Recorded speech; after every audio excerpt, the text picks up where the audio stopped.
റഹ്മത്തുള്ളാഹി തആല വബറകാതുഹു. ബിസ്മില്ലാഹ് അൽഹംദുലില്ലാഹ് അസ്സലാത്തു വസ്സലാമു അലാ റസൂലില്ലാഹ് വഅലാ ആലിഹി വസഹ്ബിഹി അജ്മഈൻ. അമ്മാ ബഅദ്.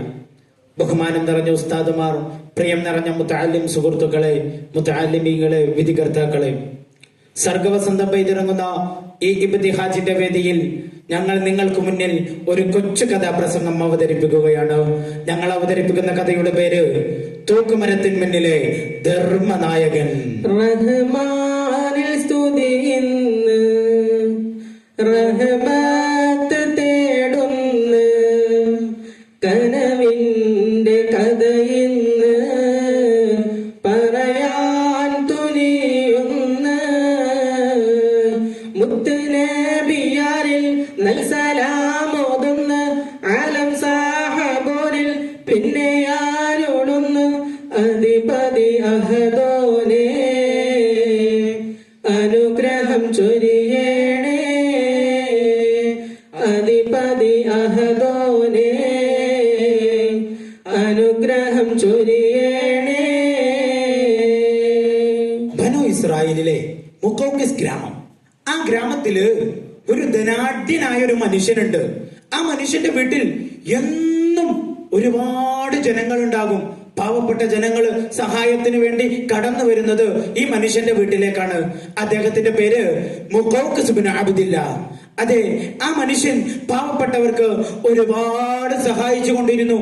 തന്നിലുള്ള സമ്പത്ത് മുഴുവനും പാവപ്പെട്ട ആളുകൾക്ക് കൊടുത്തുകൊണ്ടേയിരുന്നു. കാലങ്ങൾ ഒരുപാട് കഴിഞ്ഞു. പാവപ്പെട്ട ആളുകൾ ദിനേനെ ആളെ കാണാൻ വന്നു. ആള് എല്ലാവർക്കും വേണ്ടതൊക്കെ കൊടുത്തുകൊണ്ടിരുന്നു. അങ്ങനെ ഒരിക്കൽ അദ്ദേഹത്തിന്റെ സമ്പത്ത് പതിയെ തീർന്നു തുടങ്ങി. എല്ലാ സമ്പത്തും തീർന്നപ്പോ അദ്ദേഹം തന്റെ കൂട്ടുകാരന്മാരിൽ നിന്ന് കടം വാങ്ങിക്കൊണ്ട് പാവപ്പെട്ടവരെ സഹായിച്ചു തുടങ്ങി. അങ്ങനെ സഹായിച്ച് ഒരിക്കൽ കടക്കാരെല്ലാവരും അദ്ദേഹത്തിന്റെ അടുക്കലേക്ക് വന്നിട്ട് പറഞ്ഞു, കടം വാങ്ങിയ പണം തിരിച്ചു തരാൻ പറയുകയാണ്. ആ സമയത്ത് അദ്ദേഹം പറയുകയാണ്, ഒരു 3 മാസത്തെ സമയം എനിക്ക് തരണമെന്ന് പറയുകയാണ്. ആ സമയത്ത് കടക്കാര് പറഞ്ഞു, തരാൻ പറ്റില്ല, ഇനി ഞങ്ങൾക്ക് അവധി തരാൻ പറ്റില്ല എന്ന് പറഞ്ഞപ്പോൾ അവര് മുഖൗഖിസ് ബിൻ അബ്ദില്ലാഹ് നേരെ തന്റെ വീടിന്റെ ഉള്ളിലേക്ക് കടന്നു ചെല്ലുകയാണ്. എന്നിട്ട് അവര് തന്റെ ഭാര്യ മൈമൂനയെ വിളിച്ചു, തന്റെ മക്കൾ ഫസൽ മഹ്മൂദിനെ വിളിച്ചു. എന്നിട്ട് പറഞ്ഞു, നിങ്ങളുടെ ഉപ്പ ഇപ്പൊ ഒരു കടക്കാരനായിരിക്കുകയാണ്. ആ കടം വീട്ടാനുള്ള ഏക മാർഗം നമ്മുടെ ഈ വീട് വിൽക്കുക എന്നുള്ളതാണ്. അതുകൊണ്ട് ഞാൻ ഈ വീട് വിൽക്കാൻ പോവുകയാണെന്ന് പറഞ്ഞപ്പോ ഭാര്യ പറഞ്ഞു, മനുഷ്യ, നമ്മുടെ ഈ പറക്കുമുറ്റാത്ത മക്കളെ കൊണ്ട് നാം എവിടേക്ക് പോകും? ഭാര്യ പറഞ്ഞപ്പോ അയാള് പറഞ്ഞു, മോളെ, കടക്കാരനായി മരിക്കുന്നതിനേക്കാൾ നല്ലത് നമുക്ക് ഈ വീട് വിറ്റ് നമ്മുടെ കടം തീർക്കുകയല്ലേ എന്നാണ്. അങ്ങനെ ആ വീട് വിറ്റുകൊണ്ട് ആ മനുഷ്യനും കുടുംബവും തന്റെ കടം തീർത്തുകൊണ്ട് ആ രാത്രിക്ക് രാത്രി മുഖൗഖിസ് ഗ്രാമത്തിൽ നിന്ന് നടന്ന് നീങ്ങുകയാണ്. നടന്ന് ഉടൻ കടൽ തീരത്തിന്റെ അരികെ എത്തിയപ്പോ ഭാര്യ പറഞ്ഞു, ഇനി എനിക്ക് നടക്കാൻ വയ്യ, നമുക്ക് ഇവിടെ കുറച്ച് സമയം ഇരിക്കാമെന്ന് പറഞ്ഞു. എന്നിട്ട് ഭാര്യ പറഞ്ഞു, മനുഷ്യ, വല്ലതുമുണ്ടോ? എനിക്ക് വല്ലാതെ വിശക്കുന്നുണ്ട്, മക്കൾക്ക് വല്ലാതെ വിശക്കുന്നുണ്ട്, കഴിക്കാൻ എന്തെങ്കിലും ഉണ്ടോ ചോദിച്ചപ്പോ ആ മനുഷ്യനങ്ങ് പൊട്ടിക്കരയുകയാണ്. സ്വതക്ക കൊടുത്ത് തന്റെ പണം തീർന്നു. അത് തന്റെ ഭാര്യക്ക് ഭക്ഷണം കൊടുക്കാൻ പോലും തന്റെ കയ്യിലില്ല എന്ന വിഷമത്തോടെ കരയുന്നോണ്ട് ആ മനുഷ്യൻ നേരെ കടലിലേക്ക് ഇറങ്ങി ചെന്നിട്ട് ആ കടലിലെ ഉപ്പുവെള്ളം തന്റെ കൈ കൊണ്ട് വാരിയെടുത്തിട്ട് തന്റെ ഭാര്യന്റെ അടുക്കലേക്ക് ചെന്നിട്ട് പറയാ, മൈമൂന, നീ ഒരുപാട് നല്ല ഭക്ഷണം കഴിച്ചവളാ, പക്ഷേ ഇന്ന് നിനക്ക് നിന്റെ റബ്ബ് തരുന്ന ഭക്ഷണം ഈ ഉപ്പുവെള്ളമാ, അതുകൊണ്ട് ഇത് കുടിക്കാൻ പറയുമ്പോ ആ പെണ്ണ് യാതൊരുവിധ എതിരും പറയാതെ നേരെ തന്റെ കൈ വെച്ചുകൊണ്ട് ആ വെള്ളം അങ്ങ് കുടിക്കുകയാണ്. അത് കാണുമ്പോ ആ മക്കളും ആ ഉപ്പുവെള്ളം കുടിക്കുകയാണ്. എന്നിട്ട് അവരിങ്ങനെ ഇരിക്കുന്ന സമയത്ത് ഒരു പായക്കപ്പല് അത് വഴി വരികയാണ്. ചരക്കിറക്കുന്ന കപ്പലായിരുന്നു. അപ്പൊ ഈ മുഖൗഖിസ് ബിൻ അബ്ദില്ലാഹ് ചോദിച്ചു, ഞങ്ങളും നിങ്ങളുടെ കൂടെ പോരട്ടെ, ഞങ്ങൾ നിങ്ങളെ ചരക്കിറക്കാൻ സഹായിക്കാം സഹായിക്കാം, പക്ഷേ ഞങ്ങൾക്ക് 3 നേരത്തെ ഭക്ഷണം തന്നാ മതി, ഞങ്ങൾക്ക് പണം വേണ്ട എന്ന് പറഞ്ഞപ്പോ ആ കപ്പിത്താൻ അവരെ കൂട്ടുകയാണ്. അങ്ങനെ 3 ദിവസം അവർ വ്യത്യസ്തമായ സ്ഥലങ്ങളിലൂടെ കടന്നുപോയി. അവിടെയൊക്കെ ചരക്കിറക്കി. ആ കപ്പിത്താൻ അവർക്ക് ഭക്ഷണവും അതിനു പുറമെ അവർക്ക് കൂലിയും നൽകി. അങ്ങനെ 4-ാമത്തെ ദിവസം രാത്രിയായപ്പോ പെട്ടെന്ന് കടലങ്ങ് ശോഭിക്കുകയാണ്. തിരമാല ആഞ്ഞു വീശാൻ തുടങ്ങി. ആ സമയത്ത് കപ്പിത്താന്റെ കൈകളിൽ നിന്ന് കപ്പലിന്റെ നിയന്ത്രണം നഷ്ടപ്പെട്ടുകൊണ്ട് ആ കപ്പല് ഒരു മഞ്ഞമലയിൽ പോയി ഇടിക്കുകയാണ്. ഇടിച്ച് കപ്പലങ്ങ് തകർന്നു വീണപ്പോ സുബ്ഹാനല്ലാഹ്, ആ കുടുംബം ആ കടലില് മുങ്ങിത്തായുകയാണ്. ആ സമയത്ത് ഒരു ഭാഗത്ത് തന്റെ പ്രിയപ്പെട്ടവളായ മൈമൂന മുങ്ങുന്നു, മറുഭാഗത്ത് തന്റെ മകൻ ഫസൽ, മറ്റൊരു ഭാഗത്ത് തന്റെ മകൻ മഹ്മൂദ്. എന്ത് ചെയ്യണമറിയാതെ നിൽക്കുന്ന മുഖോക്കിസ് ബിൻ അബ്ദില്ല. ആ മനുഷ്യൻ അള്ളാഹുവിനോട് പൊട്ടിക്കരഞ്ഞുകൊണ്ട് പറഞ്ഞു, റബ്ബേ, നിന്റെ മാർഗത്തിൽ സമ്പത്ത് മുഴുവൻ ചെലവഴിച്ചവനാ ഞാൻ. എന്നെയും എന്റെ കുടുംബത്തെയും ഈ കടലിലിട്ട് നീ മുക്കുകയാണോ എന്ന് കരഞ്ഞു പറഞ്ഞുകൊണ്ട് ആ മനുഷ്യൻ കരഞ്ഞപ്പോ അതാ പെട്ടെന്നൊരു പലക വന്നപ്പോ ആ മനുഷ്യൻ അതിലങ്ങ് കയറി കിടക്കുകയാണ്. അതോടെ അയാളെ ബോധം പോവുകയാണ്. പിറ്റേന്ന് രാവിലെ നേരം ഇങ്ങനെ വെളുക്കുകയാണ്. പായക്കപ്പൽ പോയി, പാതിരാവും പോയി, പാരവരം തന്നിൽ കാറ്റും നിലപ്പായി, തീരമുണരുന്നേ, ആരവം പൊന്തുന്നേ, തീരത്തുള്ളവരെല്ലാം ഓടിയടുക്കുന്നേ. അപ്പോഴേക്കും കടൽ ശാന്തമായി. അങ്ങകലെ ഖുറാസാനിലെ മുക്കുവന്മാർ മീൻ പിടിക്കാൻ വേണ്ടി കടലിലേക്ക് കടന്നു വന്നു. ആ സമയത്ത് അതാ ഒരു മനുഷ്യൻ ഇങ്ങനെ പലകയുടെ മേത് ഒലിച്ചു വരുന്നു. ആ സമയത്ത് ആ മുക്കുവന്മാർ ആ മനുഷ്യനെ എടുത്ത് വഞ്ചിയിലിട്ട് നേരെ കടൽ തീരത്തേക്ക് കൊണ്ടുവന്നു. അവിടെ ആ മനുഷ്യന് ചുറ്റും ചൂടിട്ട് കൊടുത്തപ്പോ അയാൾ പതിയെ എണീക്കുകയാണ്. എന്നിട്ട് കണ്ണു തുറന്നിട്ട് ചുറ്റും ഒന്നിങ്ങനെ നോക്കി. എന്നിട്ട് പതിയെ വിളിച്ചു, മൈമൂന, മക്കളെ, ഫസലെ, മഹ്മൂദേ, എവിടെ? എന്റെ ഭാര്യ എവിടെ? എന്റെ മക്കളെവിടെ? ഭാര്യയോ മക്കളെയോ? നാട്ടുകാര് അത്ഭുതപ്പെട്ടു. അതെ, അവരും എന്റെ കൂടെ കടലിലുണ്ടായിരുന്നു, ഒന്ന് പോയി നോക്കൂ. മുക്കുവന്മാർ വീണ്ടും കടലിലേക്ക് പോയി. ആ സമയത്ത് ബാക്കിയുള്ളവർ ചോദിച്ചു, അല്ല, നിങ്ങൾ ആരാ? അയാൾ തന്റെ കഥ അവർക്ക് പറഞ്ഞു കൊടുത്തു. ആ സമയത്ത് കഥ കഴിഞ്ഞ നേരത്ത് അയാൾക്ക് ഭക്ഷണവും വസ്ത്രവും അവരെ കൊടുത്തു. എന്നിട്ട് അദ്ദേഹം പറഞ്ഞു, അദ്ദേഹം തന്റെ മക്കളെ കാത്ത്, തന്റെ കുടുംബത്തെ കാത്ത് ആ കടൽ തീരത്ത് ഇങ്ങനെ കഴിഞ്ഞുകൂടി. പക്ഷേ നേരം ഇരുട്ടായിട്ടും അവരാരും തിരിച്ചു വന്നില്ല. അദ്ദേഹത്തോട് ആ ജനങ്ങള് പറഞ്ഞു, നിങ്ങൾ നാളെ രാവിലെ രാജാവിനെ, അബ്ദുൽ അസീസ് രാജാവിനെ പോയി കാണാൻ പറയുകയാണ്. അങ്ങനെ പിറ്റേന്ന് രാവിലെ ഈ മനുഷ്യൻ അബ്ദുൽ അസീസ് രാജാവിനെ കാണാൻ വേണ്ടി കടന്നു ചെന്നു. രാജാവിനോടത്ത് തന്റെ കഥകളൊക്കെ പറഞ്ഞപ്പോൾ ആ മനുഷ്യനോട് പറഞ്ഞു, നിങ്ങളൊരു 3 ദിവസം ഇവിടെ താമസിക്കാൻ പറഞ്ഞു, എന്നിട്ട് നമുക്ക് തീരുമാനിക്കാം എന്താ വേണ്ടതെന്ന്. അങ്ങനെ ആ മനുഷ്യന് വേണ്ട ഒരു സ്പെഷ്യൽ റൂം, വാതിലിനും ജലനിലും കുറ്റിയില്ലാത്ത സ്പെഷ്യൽ റൂം രാജാവ് തയ്യാറാക്കി കൊടുത്തു. എന്നിട്ട് രാത്രിയുടെ 3 ദിവസത്തെ രാത്രിയുടെ വ്യത്യസ്തമായ സമയങ്ങളിൽ രാജാവ് വന്നിട്ട് ആളെ നിരീക്ഷിച്ചു. ആ സമയങ്ങളിലെല്ലാം ആള് സുജൂദിലായി കൊണ്ടിരിക്കുകയാണ്. ആ സമയത്ത് 4-ാമത്തെ ദിവസം രാജാവ് ഇയാളെ വിളിച്ചു ചോദിച്ചു, അല്ല, നിങ്ങൾക്ക് എന്ത് ജോലി വേണം? ഞാൻ എന്റെ ഈ കൊട്ടാരത്തിലെ മന്ത്രിയാക്കട്ടെ നിങ്ങളെ? അയാൾ പറഞ്ഞു, വേണ്ട. എന്നാ ഞാൻ എന്റെ സേനാധിപനാകട്ടെ? അയാൾ പറഞ്ഞു, വേണ്ട. പിന്നെ നിങ്ങൾക്ക് എന്ത് ജോലി വേണം? അയാൾ പറഞ്ഞു, എനിക്കൊരു കോടാലി കിട്ടുമോ? അപ്പൊ രാജാവ് ചോദിച്ചു, എന്തിനാ നിനക്ക് കോടാലി? അത്ഭുതം കളഞ്ഞിടൂ മഹാരാജ, അല്പം ഒഴിഞ്ഞിടാം മഹാനേത. അത്ഭുതം കളഞ്ഞിടൂ മഹാരാജ, അല്പം ഒഴിഞ്ഞിടാം മഹാനേത. കാനനം തന്നിൽ കാടിന്റെ ഉള്ളിൽ ഹതബ് പറക്കി ഞാൻ ജീവിക്കും മണ്ണിൽ. അത്ഭുതം കളഞ്ഞിടൂ മഹാരാജ, അല്പം ഒഴിഞ്ഞിടാം മഹാനേത. മുതലാളി കൊണ്ട് കാട്ടിൽ പോയിട്ട് വിറക് വെട്ടിയിട്ട് നാട്ടിൽ കൊണ്ടുവന്ന് വിൽക്കാമെന്ന് പറയുകയാണ്. ആ സമയത്ത് ഓക്കെ, നീ എങ്ങനെ വേണമെങ്കിലും ജീവിച്ചോ, പക്ഷേ നീ രാത്രി കിടക്കുന്നത് അത് എന്റെ കൂടെ ആയിരിക്കണം, എന്റെ കൊട്ടാരത്തിലായിരിക്കണം, കാരണം ഇനി നീ എന്റെ സുഹൃത്താണെന്ന് പറഞ്ഞ് രാജാവ് അയാളെ തന്റെ വീട്ടിലേക്ക് ക്ഷണിക്കുകയാണ്. ദിവസങ്ങൾ കഴിഞ്ഞുപോയി. അയാള് കിട്ടുന്ന വിറക് വെട്ടി കിട്ടുന്ന പണത്തിൽ നിന്ന് ഭക്ഷണത്തിനുള്ള കുറഞ്ഞ പണം എടുത്തുകൊണ്ട് ബാക്കിയും പാവപ്പെട്ടവർക്ക് സ്വതക്ക ചെയ്തുകൊണ്ടിരുന്നു. 1.5 വർഷം കഴിഞ്ഞുപോയി. ഒരിക്കൽ പതിവ് പോലെ അയാൾ കാട്ടിലേക്ക് കടന്നു ചെന്നുകൊണ്ട് വിറക് വെട്ടാൻ വേണ്ടി തന്റെ വസ്ത്രം അഴിച്ച് വിറക് വെട്ടാൻ നിൽക്കുമ്പോ അയ്യോ ഓടി വരണേ, ഒരു പെണ്ണിന്റെ ശബ്ദം കേട്ടു. അയാള് മെല്ലെ ഒന്ന് നിന്നു. വീണ്ടും ആ ശബ്ദം കേട്ടപ്പോ ആ ശബ്ദം കേട്ട ഭാഗത്തേക്ക് ഈ മുഖോഖുസ് ബിൻ അബ്ദില്ല ഓടിപ്പോയി.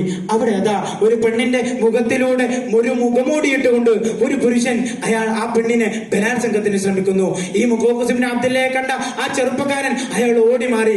അപ്പോ ആ പെണ്ണങ്ങ് തിരിഞ്ഞു നിന്ന് മുഖം മൂടി മാറ്റിയപ്പോ കണ്ടത് ഈ മുഖോഖുസ് ബിൻ അബ്ദില്ല വിയർത്ത് കുളിച്ചു നിൽക്കുന്നത് കണ്ടപ്പോ എടോ നീ എന്നെ. ആ സമയത്ത് ഒന്നും പറയാൻ കിട്ടാതെ പെണ്ണ് ഒച്ചപ്പാടുണ്ടാക്കിയപ്പോ അതാ നാട്ടുകാരൊക്കെ ഓടിക്കൂടി. എന്താ മോളെ, എന്താ പ്രശ്നം? ഇയാൾ എന്നെ. ബാക്കി പെണ്ണ് പറഞ്ഞില്ല. ജനങ്ങൾക്ക് കാര്യം മനസ്സിലായി. അവര് പറഞ്ഞു പിടിച്ചു കെട്ടിവനെ. അവര് അദ്ദേഹത്തെ പിടിച്ചു കെട്ടിയിട്ട് അദ്ദേഹം പറഞ്ഞു ഞാനല്ല ഇത് ചെയ്തത്, എന്റെ മുന്നേ ഒരുത്തൻ പോയിട്ടുണ്ട്, അയാളാ ഇത് ചെയ്തത്. പക്ഷെ ജനങ്ങൾ അത് കേട്ടില്ല. അവര് അദ്ദേഹത്തെ കെട്ടിയിട്ടുകൊണ്ട് കൊട്ടാരത്തിലേക്ക് ഓടി വിവരം പറയാൻ. അത് കേട്ട ആ മനുഷ്യൻ പറഞ്ഞു റബ്ബേ എന്ത് പരീക്ഷണമാണിത് റബ്ബേ. എന്താ അഹദേ ഞാൻ കാണും കഥ, നെഞ്ചകം നീറും ഈവത, ഈ കുരുക്കിൽ ഞാൻ കുടുങ്ങാൻ ഞാൻ എന്ത് തിന്മ ചെയ്തെന്നതാ. ഉച്ചയ്ക്ക് ശേഷം ഉറങ്ങുകയായിരുന്ന രാജാവിനെ മന്ത്രി നുസൈർ തട്ടി വിളിച്ചു. എന്താ നുസൈർ ഈ ഒരു അസമയത്തുള്ള വിളി? അദ്ദേഹം പറഞ്ഞു രാജാവേ, നമ്മുടെ കാടിനുള്ളിൽ ഒരു പെണ്ണിനെ ബലാത്സംഗത്തിന് ശ്രമിച്ചിരിക്കുന്നു. രാജാവ് രോഷാകുലനായി ആരാണ് അയാളെ അങ്ങോട്ട് കൊണ്ടുവരാൻ പറഞ്ഞു. ആ സമയത്ത് ആ മനുഷ്യനെ കുതിരമേൽ കിടത്തി കൊണ്ടുവന്നു. അത് കണ്ട രാജാവ് എന്തിനാണോ ഇവനൊക്കെ കുതിരമ കിടത്തി കൊണ്ടുവരുന്നത്, നിലത്തിടാൻ പറഞ്ഞു. അപ്പോ ആ മനുഷ്യനെ നിലത്തേക്കിട്ടു. അയാള് വീണിട്ട് അയാളുടെ നെറ്റി പൊട്ടി, ചോരയൊലിച്ചു. ആ ചോര തുടക്കാൻ പോലും ആ മനുഷ്യനെ കൊണ്ട് കഴിയാതെ അയാളിങ്ങ് എണീറ്റ് നിന്നപ്പോ മുഖോഖുസ് ബിൻ അബ്ദില്ലയാണെന്ന് കണ്ടപ്പോ രാജാവ് നേരെ തിരിഞ്ഞു മന്ത്രിയുടെ അടുക്കല്. നുസൈർ, ഇതെന്റെ കൂട്ടുകാരനാ. അതേ മഹാരാജ, അങ്ങയുടെ കൂട്ടുകാരനാണ്. പക്ഷേ ഈ നിൽക്കുന്ന പെണ്ണും ഈ നിൽക്കുന്ന സാക്ഷികളും അതിന് അവര് വന്നിട്ടുണ്ടെന്ന് പറഞ്ഞപ്പോ രാജാവ് അവരോട് പറഞ്ഞു എന്താ ഉണ്ടായത്?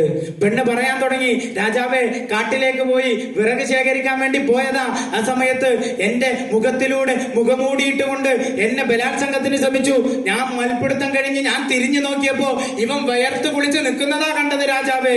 അത് പറഞ്ഞപ്പോ അവിടുന്ന് രാജാവ് ചോദിച്ചു നിങ്ങൾ എന്താ കണ്ടത്? സാക്ഷികളും പറഞ്ഞു ഈ പെണ്ണിന്റെ ശബ്ദം കേട്ട് ഞങ്ങൾ വന്നപ്പോ കണ്ടത് ഈ മനുഷ്യൻ ഇങ്ങനെ നിൽക്കുന്നതാണെന്ന് കണ്ടു. അപ്പൊ രാജാവ് പറഞ്ഞു 3-ാം ദിവസം ഇതിന്റെ വിധി ഞാൻ പ്രഖ്യാപിക്കും, കോടതിയിൽ വെച്ച് വിധി പ്രഖ്യാപിക്കുമെന്ന് പറഞ്ഞു. 3-ാമത്തെ ദിവസം ജനങ്ങൾ ഖുറാസാനിലെ പ്രിയപ്പെട്ടവന്റെ വിധി കേൾക്കാൻ ജനങ്ങളെല്ലാം ഒരുമിച്ച് കൂടി. ആ സമയത്ത് രാജാവ് വീണ്ടും പെണ്ണിനോട് ചോദിച്ചു എന്താ ഉണ്ടായത്? പെണ്ണ് പറഞ്ഞു. ആ സാക്ഷികളോടും പറഞ്ഞു. സാക്ഷികളും വിഷയം പറഞ്ഞു. അപ്പോ മുഖോഖുസ് ബിൻ അബ്ദില്ലയോട് ചോദിച്ചു എന്താണ് ഉണ്ടായത്? അയാള് പറഞ്ഞു ഇത് സത്യമാണോ അസത്യമാണോ? അദ്ദേഹം പറഞ്ഞു ഇത് സത്യമാണ്. പെണ്ണ് പറഞ്ഞത് സത്യമാണ് മഹാരാജാവേ.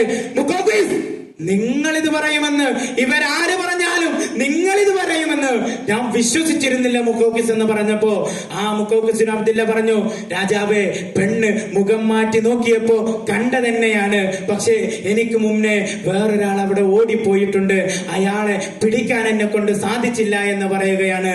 ആ സമയത്ത് രാജാവ് എണീറ്റ് നിന്ന് ആ ജനങ്ങളോട് ചോദിച്ചു ഞാൻ ഇയാളെ വെറുതെ വിടണോ? ജനങ്ങൾ പറഞ്ഞു അതെ, വെറുതെ വിടണം. ആ സമയത്ത് രാജാവ് ചോദിച്ചു ഓക്കെ, വെറുതെ വിടാം. പക്ഷേ ഇനി ഈ ഖുറാസാന്റെ മണ്ണിൽ ഒരു പെണ്ണും ബലാത്സംഗത്തിനിരയാവില്ലെന്ന് നിങ്ങൾക്ക് ഉറപ്പു തരാൻ പറ്റുമോ എന്ന് ചോദിച്ചപ്പോ ആ ജനങ്ങളെല്ലാം തല താഴ്ത്തുകയാണ്. രാജാവ് വിധി പറഞ്ഞു ഇന്നേക്ക് 3-ാം ദിവസം ഈ നിൽക്കുന്ന ഇയാളെ തൂക്കിലേറ്റാൻ വിധിച്ചിരിക്കുന്നു. ചൊല്ലിയ വിധി രാജ എല്ലാം കേട്ടെന്ന്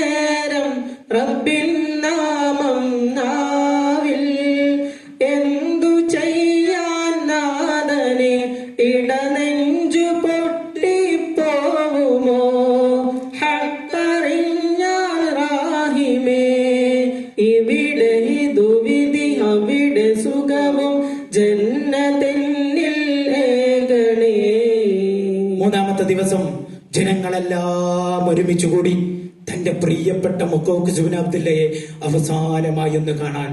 അയാളോട് ചോദിച്ചു, നിങ്ങൾക്ക് അവസാനമായി എന്തെങ്കിലും ആഗ്രഹമുണ്ടോ?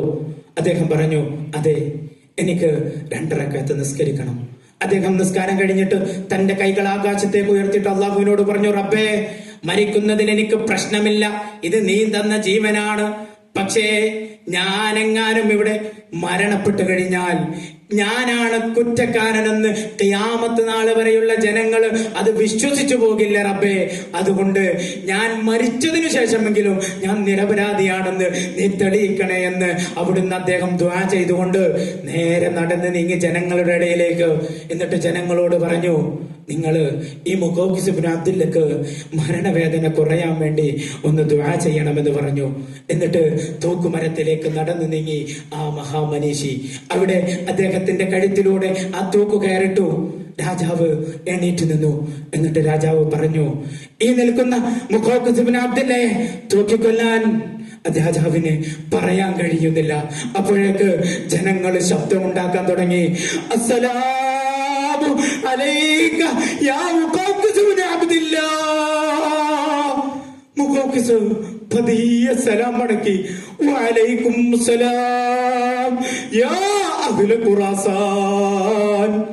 ആ മനുഷ്യന്റെ അദ്ദേഹം ആ ജനങ്ങള് തിരിഞ്ഞു നിന്നിട്ട് പറഞ്ഞു, ഇല്ല മുഖൗഖിസേ, നിങ്ങളെ തൂക്കിക്കൊല്ലുന്നത് കാണാൻ ഈ നാട്ടിലെ ജനങ്ങൾക്ക് സാധിക്കില്ല. അതുകൊണ്ട് ഞങ്ങൾ ഇങ്ങ് തിരിഞ്ഞു നിൽക്കാം. നിങ്ങളെ തൂക്കിക്കൊന്നതിന് ശേഷം ആ നിങ്ങളുടെ ജനാസ കബറടക്കിയിട്ട് ഞങ്ങൾ ഇവിടുന്ന് പോകൂ എന്ന് പറയുകയാണ്.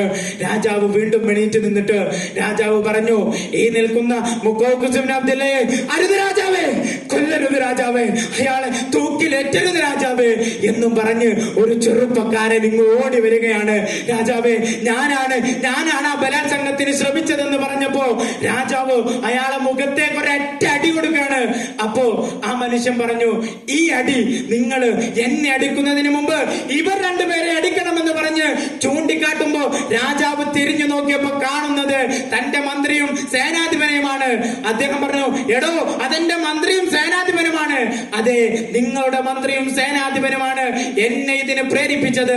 ഇയാളെ ചതിക്കാൻ എന്നെ പ്രേരിപ്പിച്ചത് ഇവരാണ്.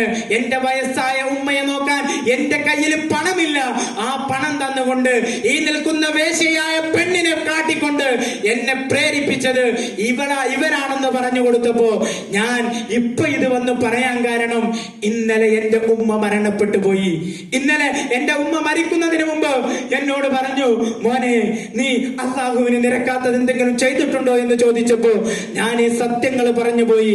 ആ സമയത്ത് സത്യങ്ങൾ പറഞ്ഞപ്പോ എന്റെ ഉമ്മ പറഞ്ഞു, ഇനി നീ എന്റെ മകനല്ല, എനിക്കിങ്ങനൊരു മകനില്ല എന്ന് പറഞ്ഞുകൊണ്ട് എന്റെ ഉമ്മ എന്നെ ആട്ടിയപ്പോ ഞാൻ കരഞ്ഞ് തളർന്നിരുന്നപ്പോ ഉമ്മ പറഞ്ഞു, അവസാനമായി എന്നോട് പറഞ്ഞത്, നിനക്കിനി ഒരു വഴിയേ ഉള്ളൂ. നാളെ ആ മനുഷ്യൻ തൂക്കുമരത്തിൽ കയറുന്നതിന് അയാളെ ശരീരം തൂക്കുന്നതിന് പകരം നിന്റെ ശരീരം അവിടെ തൂങ്ങണമെന്ന് അവിടുന്ന് ആ ഉമ്മ മനുഷ്യനോട് പറയുകയാണ്. എന്നിട്ട് രാജാവേ, ഞാൻ ഇന്ന് രാവിലെ എന്റെ ഉമ്മയെ കബറടക്കിക്കൊണ്ട് അതിന് തൊട്ടപ്പുറത്ത് എനിക്ക് വേണ്ടി ഒരു കബർ കുഴിച്ചിട്ടാണ് ഞാൻ ഇവിടെ വന്നിരിക്കുന്നത് എന്ന് പറഞ്ഞപ്പോ രാജാവ് അയാളെ അടിച്ചിട്ട് ഈ പകരം മുഖൗഖിസ് ബിൻ അബ്ദുല്ലന്റെ അടുക്കലേക്ക് ഓടിയിട്ട് അദ്ദേഹത്തിന്റെ കാൽക്കൽ പിടിച്ചിട്ട് പറയുകയാണ്, യാ ഇബ്നു ഖുറാസാൻ, ജന്മം തന്നവനേ, ജീവൻ തന്നവനേ, അഖിലമമൈത നാദ, അരുളട്ടെ സ്തുതിഗാഥം, ഇവയെല്ലാം കാണുന്നോനേ, എന്നും അടിയങ്ങൾക്കെല്ലാം അഭയം കോനേ. അങ്ങനെ മുഖൗഖിസ് ബിൻ അബ്ദുല്ല ഇബ്നു ഖുറാസാനായി. രാജാവ് 3 പേരെയും തൂക്കിക്കൊല്ലാൻ വിധിച്ചപ്പോ അയാൾ തടഞ്ഞു. വേണ്ട, അവരെവിടെങ്കിലും പോയി ജീവിച്ചോട്ടെ എന്ന് പറഞ്ഞു. അങ്ങനെ അദ്ദേഹം വീണ്ടും തന്റെ ജോലിയുമായി മുന്നോട്ട് പോയി. ദിവസങ്ങൾ കഴിഞ്ഞപ്പോ ഒരിക്കൽ രാജാവ് അദ്ദേഹത്തിന് ഒരു വിവാഹാലോചന നടത്തി. ആ കൊട്ടാരത്തിലെ പണ്ഡിതനായിരുന്ന ഇവരുടെ മകൾ റൈഹാന എന്നവളെ വിവാഹാലോചന നടത്തി. മനസ്സില്ലാ മനസ്സോടെ അദ്ദേഹം വിവാഹത്തിന് സമ്മതിച്ചു. വിവാഹം കഴിഞ്ഞു, ദിവസങ്ങൾ കഴിഞ്ഞു. അദ്ദേഹം തന്റെ ജോലി ഉപേക്ഷിച്ചില്ല. ഒരിക്കൽ കാട്ടിലേക്ക് പോയപ്പോ പെട്ടെന്ന് ഒരാൾ വന്നു, രാജാവ് കാത്തിരിക്കുന്നുണ്ട് നിങ്ങളെ. അങ്ങനെ കൊട്ടാരത്തിലേക്ക് ഓടിയപ്പോ അവിടെ രാജാവ് ഇങ്ങനെ കിടക്കുകയാണ്. ആ മനുഷ്യൻ ചോദിച്ചു, എന്ത് പറ്റി രാജാവേ? അയാള് പറഞ്ഞു, ഞാൻ ഇന്നൊന്ന് വീണുപോയി, പക്ഷേ ഇതെന്റെ അവസാനമാണെന്ന് എനിക്ക് തോന്നുന്നുണ്ട്. ഈ നാടിന്റെ അടുത്ത രാജാവ് അത് നിങ്ങളാകണമെന്നാണ് ഈ ജനങ്ങളുടെ എല്ലാം ആഗ്രഹമെന്ന് പറഞ്ഞപ്പോ ആ മനുഷ്യൻ മനസ്സോടെ ആ ദൗത്യം ഏറ്റെടുക്കുകയാണ്. പക്ഷേ വിറകുവെട്ടൽ അയാള് നിർത്തിയില്ല. കാട്ടിൽ പോയി വിറക് വെട്ടി വേറൊരാളെ കൊണ്ട് വിറ്റിട്ട് അതുമായി അദ്ദേഹം ജീവിച്ചു. 14.5 വർഷം കഴിഞ്ഞു. ഒരിക്കൽ അദ്ദേഹത്തിന്റെ ഭാര്യ റൈഹാന മരണപ്പെട്ടു. ആ റൈഹാന മരണപ്പെട്ട ദുഃഖത്തിലായെങ്കിലും ദിവസങ്ങൾ കഴിഞ്ഞപ്പോൾ വീണ്ടും അദ്ദേഹത്തിന്റെ ജോലി തുടർന്നു.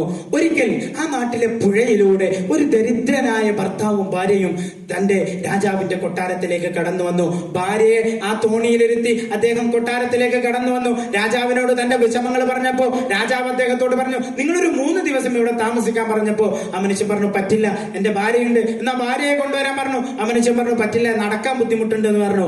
അങ്ങനെ എന്നാ ഒരു ദിവസം നിൽക്കാൻ പറയുകയാണ്. അങ്ങനെ ഒരു ദിവസം നിൽക്കാമെന്നും ആ പാറാവുകാരെ ആ സ്ത്രീക്ക് കാവലായി നിർത്താമെന്നും പറഞ്ഞു പോവുകയാണ്. അങ്ങനെ 2 പുതിയ പാറാവുകാരെ ആ സ്ത്രീക്ക് കാവലിന് വേണ്ടി കടന്നു ചെല്ലുകയാണ്. അവര് ആ സ്ത്രീക്ക് ഭക്ഷണം കൊടുത്ത് അതിന്റെ കുറച്ചപ്പുറത്തായി മാറി നിന്നിട്ട് പരസ്പരം സംസാരിക്കാൻ തുടങ്ങി. നിങ്ങളുടെ പേരെന്താണ്? അയാള് പറഞ്ഞു, ഫസൽ. ഫസൽ, നിങ്ങളുടെ നാട് എവിടെയാണ്? എന്റെ നാട് മുക്കോക്കിസ്. എന്നിട്ട് അയാളുടെ കഥ പറയാൻ തുടങ്ങി. ആ കഥ ചൊല്ലിടാം, ആദികൾ മാറ്റിയിടാം, ആരംഭ പൊന്നു പിതാവും ഉമ്മ മറഞ്ഞ കഥ പറഞ്ഞിടാം. ഒരു കപ്പലേറി വരുന്നരമാഴി നടുവിൽ പൊട്ടി തകരുന്നേ, അഹിയത് പോയി അവരത് ആഴി അടിയിൽ മുങ്ങി താഴുന്നേ. പൊട്ടിത്തകർന്നൊരു പലകയിലെന്ന് പെട്ടെന്ന് ഞാനും കെട്ടിപ്പിടിച്ച് ഭൂക്കോളെ വന്ന തിരമലയെന്നെ ഏതൊരു നാടിൻ തീരമണച്ച് റബ്ബിൻ കുതിരത്താലയ നേരം ജീവന്റെ കിരണം അവശേഷിച്ചേ. കഥ കഴിഞ്ഞപ്പോ ചെറുപ്പക്കാരൻ ചോദിച്ചു, അല്ല നിങ്ങളുടെ പേരെന്താണ്? ആ മനുഷ്യൻ കരഞ്ഞുകൊണ്ട് പറഞ്ഞോട്ടാ, ഞാൻ നിന്റെ മഹ്മൂദാടാ എന്ന് പറഞ്ഞപ്പോ ആ 2 ചെറുപ്പക്കാര് പരസ്പരം പൊട്ടിക്കരഞ്ഞുകൊണ്ട് കെട്ടിപ്പിടിക്കുകയാണ്.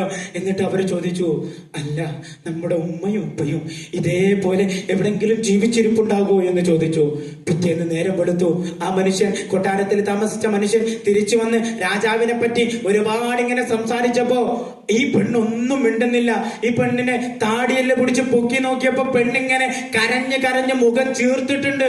അത് കണ്ടപ്പോ ഈ മനുഷ്യൻ, നിന്നെ ഇന്നലെ വന്ന പാറാവുകാരെന്തെങ്കിലും ചെയ്തോ എന്ന് കരുതിയിട്ട് നേരെ അദ്ദേഹം കൊട്ടാരത്തിലേക്ക് പോവുകയാണ്. ആ കൊട്ടാരത്തിൽ രാജാവിന്റെ അടുക്കൽ വിഷയം പറഞ്ഞപ്പോ രാജാവ് പാറാവുകാരെ വിളിച്ചു ചോദിച്ചു. പാറാവുകാര് പറഞ്ഞു, ഞങ്ങൾക്കൊന്നും അറിയില്ല, ഞങ്ങളൊന്നും ചെയ്തിട്ടില്ല. അപ്പോ രാജാവ് പറഞ്ഞു, ഇവരെ 3 ദിവസത്തിന് ജയിലിലിടാൻ പറഞ്ഞു. അപ്പോ ആ ഉമ്മ പറഞ്ഞു, വേണ്ട മഹാരാജാവേ, വേണ്ട, അവര് ഇന്നലെ ഒരു കഥ പറഞ്ഞു. ആ കഥയില് ഇവര് ഫസൽ മഹ്മൂദാണ്, ഇവരുടെ ബാപ്പ മുക്കോക്കിസ് ഇബ്നു അബ്ദുല്ലയാണെന്ന് കേട്ടപ്പോ രാജാവിന്റെ നെഞ്ചത്ത് ഇടിമിന്നൽ വെട്ടി. ആ മനുഷ്യൻ പെട്ടെന്ന് ആ ഉമ്മ പറഞ്ഞു, ഇവർക്കറിയില്ലല്ലോ ഇവരുടെ ഉപ്പയെ മരിച്ചിട്ടുള്ളൂ, ഉമ്മ ജീവിച്ചിരിപ്പുണ്ടെന്ന് പറഞ്ഞപ്പോ അതാ പെട്ടെന്ന് ആ മക്കൾ ഓടി വന്നിട്ട് ഉമ്മയെ കെട്ടിപ്പിടിക്കുകയാണ്. എന്നിട്ട് അവരിങ്ങനെ വിശേഷം പറയുമ്പോ ആ മനുഷ്യർ ചോദിച്ചു, അല്ല ഉമ്മ, നമ്മുടെ ഉപ്പ എവിടെയെങ്കിലും ജീവിച്ചിരിപ്പുണ്ടാവോ? അപ്പോ അവര് പറഞ്ഞു, ആ മുക്കോക്കിസ് ഇബ്നു അബ്ദുല്ല ഇരിപ്പിടത്തിൽ നിന്ന് എണീറ്റിട്ട് പറഞ്ഞു, മക്കളെ, നിങ്ങളുടെ വാപ്പയായത് നരാനരകളെ ബാധിച്ചെങ്കിലും ഈ കണ്ണിലേക്ക് സൂക്ഷിച്ചു നോക്കിയാൽ നിങ്ങൾക്ക് ആ മുക്കോക്കിസ് ഇബ്നു അബ്ദുല്ലയെ കാണാമെന്ന് പറഞ്ഞപ്പോ ആ കുട്ടികള് ഓടിപ്പോയിട്ട് തന്റെ വാപ്പയെ കെട്ടിപ്പിടിക്കുകയാണ്. അങ്ങനെ ആ കുടുംബം അവിടെ യോജിക്കുകയാണ്. തിരുമാർഗം കൊടുത്തല്ലോ ഉന്നതി അവർക്കല്ല കനിഞ്ഞുവല്ലോ. ഉത്സാഹം നിറഞ്ഞുള്ള സമയത്തിലവരെല്ലാം ഉടയോനിൽ തിരുഹംദ് മൊഴിഞ്ഞുവല്ലോ. സമ്പത്ത് മുഴുവനും റബ്ബിന്റെ മാർഗത്തിൽ ചെലവഴിച്ച ഒരു മഹാമനുഷ്യയുടെ ബറക്കത്ത് കൊണ്ട് അള്ളാഹു നമ്മയൊക്കെ നന്നാക്കുമാറാകട്ടെ എന്ന് ദുആ ചെയ്തുകൊണ്ട് വാഖിറു ദഅവാനാ അൽഹംദുലില്ലാഹി റബ്ബിൽ ആലമീൻ. അസ്സലാമു അലൈക്കും വറഹ്മത്തുള്ളാഹി തആല വബറകാതുഹു.